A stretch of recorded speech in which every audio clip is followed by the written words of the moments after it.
Kalau nggak ikut bayar, nggak usah banyak protes. Cewek tuh nggak butuh cowok kaya, tapi butuh cowok yang nggak pelit.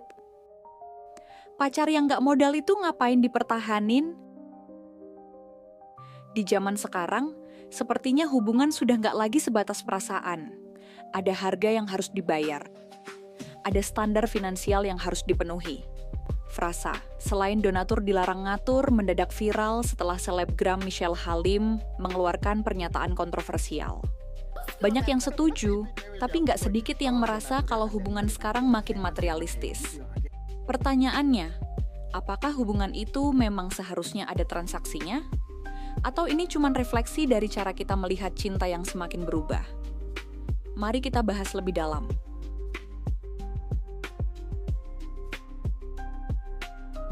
Bukan cuma Michelle Halim, fenomena hubungan transaksional ini juga terlihat di mana-mana. Dari sugar baby hingga cewek yang nggak mau pacaran kalau cowoknya nggak punya minimal gaji sekian juta. Gaji untuk sekarang range 6-10 juta mungkin untuk berdua dan akan... Dulu, kita mungkin sering dengar konsep cewek matre atau cowok pelit. Tapi sekarang, hubungan yang melibatkan uang sudah dianggap wajar. Bahkan jadi ekspektasi. Coba kita jujur. Seberapa penting keuangan dalam hubungan? Banyak orang suka bilang, cinta itu nggak butuh uang. Tapi pada kenyataannya, uang seringkali jadi faktor utama yang menentukan apakah sebuah hubungan bisa bertahan atau tidak. Menurut survei Quicken 2022, 60% orang Amerika menganggap status keuangan pasangan mereka sebagai faktor penting dalam hubungan. Bahkan, 25% diantaranya mengatakan bahwa ini adalah aspek yang sangat penting. Dan salah satu alasan perceraian terbesar di dunia adalah masalah finansial. Artinya, kita memang hidup di era di mana uang nggak bisa dihindari dalam hubungan.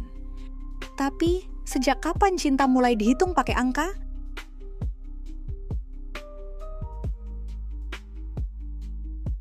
Kalau kita lihat sejarah, hubungan sejak dulu nggak pernah benar-benar lepas dari transaksi. Di masa lalu, pernikahan lebih sering diatur berdasarkan ekonomi dan status sosial. Ada mahar, mas kawin, dan pertimbangan warisan. Di zaman modern, kita bilang bahwa cinta itu soal perasaan, tapi nyatanya ekspektasi finansial masih ada. Malah, sekarang lebih kompleks karena menyangkut lifestyle. Dulu, peran finansial jelas. Laki-laki bekerja, perempuan mengurus rumah. Sekarang, semua lebih fleksibel, tapi tetap ada harapan bahwa pasangan harus bisa membiayai hubungan. Jadi, apakah kita benar-benar lebih bebas dari hubungan transaksional, atau kita cuma mengubah bentuk transaksinya?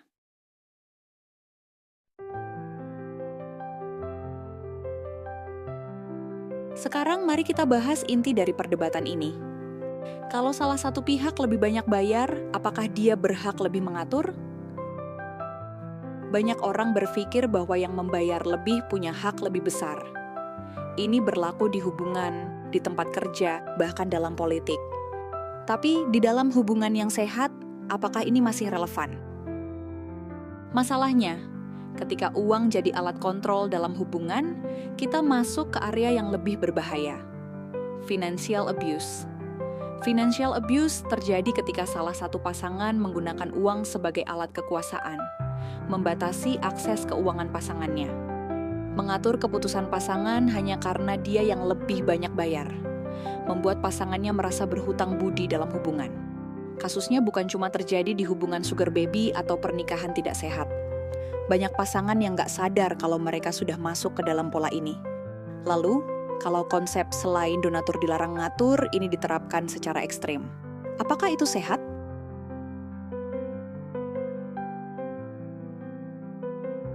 Jadi kalau hubungan memang nggak bisa lepas dari uang, gimana cara membuatnya tetap sehat? Berikut beberapa hal yang perlu kita sadari. 1. Uang penting, tapi bukan segalanya. Punya stabilitas finansial itu bagus, tapi kalau hubungan hanya dinilai dari berapa yang bisa dikasih, itu bukan cinta. Itu kontrak kerja. Uang bisa habis, tapi hubungan yang sehat adalah yang bisa bertahan melewati perubahan kondisi finansial. Kedua, komunikasi lebih penting dari uang. Banyak pasangan yang bertengkar soal uang karena nggak pernah benar-benar membicarakan ekspektasi mereka. Apakah kalian ingin berbagi rata?